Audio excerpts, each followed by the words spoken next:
Hiram Akeem here with another Black Thought. Hey man, listen, I was watching the internet. Well, I was on the internet rather, and I was checking out some stuff, and every time I watch, or every time I get on, looking for some information for the Reporter newspaperonline.com, I always, see some foolishness.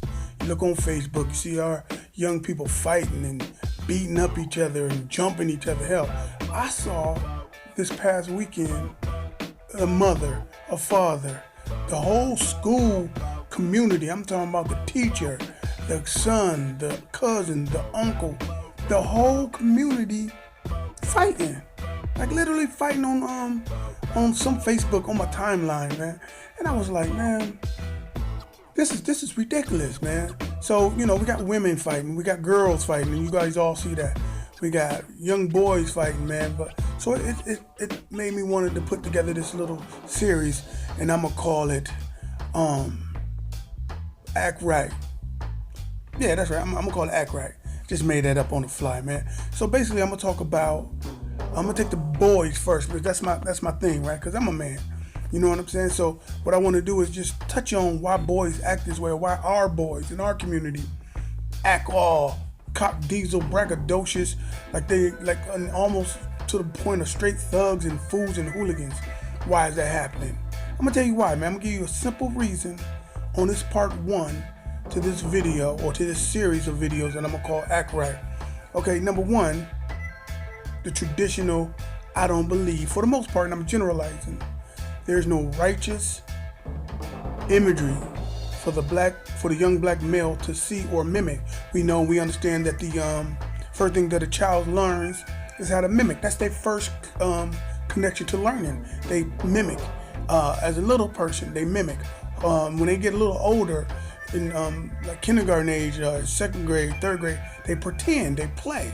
Who they pretend to play like? First off, who do they mimic? They mimic whoever's in the household. Okay, and as they get older, who do they mimic, or who they pretend to be? They either pretend to be, well, when I was growing up, we mimicked whoever was in the household. Now, quite naturally, and it's a sad fact that it was natural that my father wasn't in the household, right? But I did have an uncle in the household, so that's something totally different. He came through periodically. But the first thing a young boy mimics is what he sees. Then as he get older, second grade or whatever, he start pretending. And what did he pretend? He pretend to be a superhero, because that's natural. He sees that he identified the testosterone levels in the superheroes. So he wanna, for the most part, pretend to be that superhero. Then he wants to, as he get older, he wants to be, the football player, the basketball player. He mimics that, right? Okay, now that's how we did it coming up back in the day. So nowadays, since the advent of the internet, and the absence of the father in the household, or the uncle, or somebody that's conscious in the area, the child mimics what he sees in the household, or mimics what she sees in the household, which is why you get a bunch of people acting the way that you see them acting now. Because what's in the household? Ignorance begets ignorance.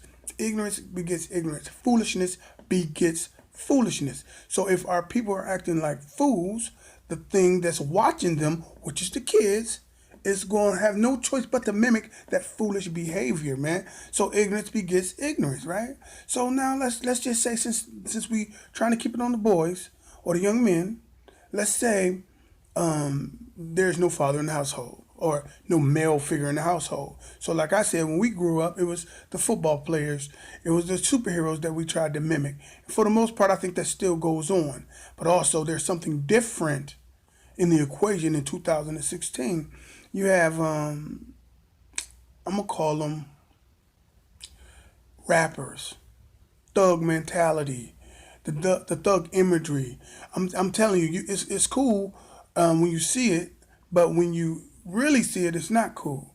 Because you see you got to take the absence of the male figure in the household, you got to take that and magnify it. There's no male in the household. So what happened? These kids, right? The boys, they mimic what they see. Just like we was attracted to the superheroes, they're attracted to the drug dealers, the drug mentality. The struggle is real. The Raymond News is real. So they literally want to mimic what they see in these rap videos. Man, this is the truth because it's more obtainable.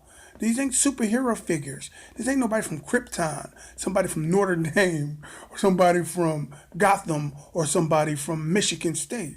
These are people that's obtainable. All you got to do is look at what young Bootsy look like. Look at what Kevin Gates look like, right? Big up to Kevin Gates though. But then you look at what they see out on the streets. I'm talking about the young boys out on the streets. These rappers look the same. They're obtainable. And they're not necessarily rappers in the street. These are drug dealers. The rappers got that drug dealer imagery going on so hard and so deep that it looks like that in the streets. When you see the imagery, I see the young Bootsy looking type of dude. I see the young Jeezy looking type of dude literally on the block. You really see that. So is the streets mimicking to the art or the art mimicking to the street? It's a whole nother subject. But we're trying to keep it where how we got brothers mimicking what they see because the absence of a dominant male person in the household, or what I like to say in their midst. So they're forced to pick and choose. Now, if there's not enough concern in the household to what I am saying, like the mother don't even really realize that this is going on. For the most part, all she worried about is her boy being a boy. Okay, but she's not cognizant of that I need to put some positive black imagery in my son's development, which is important. Now, how did you do that? You literally sit him down, show him some videos, man. Same internet that shows foolishness is the same internet that shows righteousness. I mean, you got Dr. Umar Johnson on the same timeline. It's hilarious. So we can keep on going, right? So as you know, when you think about it, how can we get these women motivated? Because at the end of the day, it's the women's responsibility that's in the household to take notice that my kid or my son is really not seeing it. Really not seeing what? What are we talking about, Brother Hiram? We talking about seeing positive imagery from the black male perspective. Because for some reason, people think it's cool to be all crazy out in the streets, buck wild and looking nuts, while we out here fighting for our safety and security. When it comes to these policemen taking our lives and stuff, on the same timeline, I can see that concern. Then I look down, I'm seeing the fight amongst ourselves. Now, I don't liken that or liken to that as black on black crime. I call that straight foolishness. Why is that? I mean, why are we still looking like this? You know what I mean? Because there's nobody in the household to guide these kids or to guide these young men from day one to let them know it's cool to be this way. You know, it's cool to be intellectual. It's cool. It's the in thing. It's cock diesel to be somebody who reads, to know your history. It's acceptable to write a song with some messages in it. It's cool. You know, if you ain't got that coming from another man, it's not going to be instilled. I mean, good, mommy can do it, and that's cool and dandy. But when you hear the grand authority that a man possesses, instilling that in you and telling you this is cool, dude, it verifies and almost solidifies the behavior that, hey, it is cool. Because look, if you're not doing it or it's not being done in the household, they're doing it outside in the community. Because they're telling you it's cool to sell these dopes. These dopes, I'm great. It's cool to sell this. It's cool to not take care of your kids and not to have a baby with that chick over there. It's cool to even have sex with the chick over there because she's giving it to everybody else. That's crazy, man. So we need to get out this mentality of boys being boys. Boys will be boys. No, that's not what it is. Ignorance begets ignorance. Once we start realizing it's our responsibilities as a community to start from day one, put some positive imagery in these young boys in their daily routine of what a black man is, or a black man is supposed to be, or how a black man is supposed to conduct himself. You know what I'm saying? Then you'll start seeing some difference in the community. Hey, look, man, I can go on days and days about this situation right now, but you know what? We're gonna take a pause right here and look and understand, man. Look, before you go on with your day, I want you to have some fun and get something done, and most of all, and more importantly, feel me before they kill me, y'all.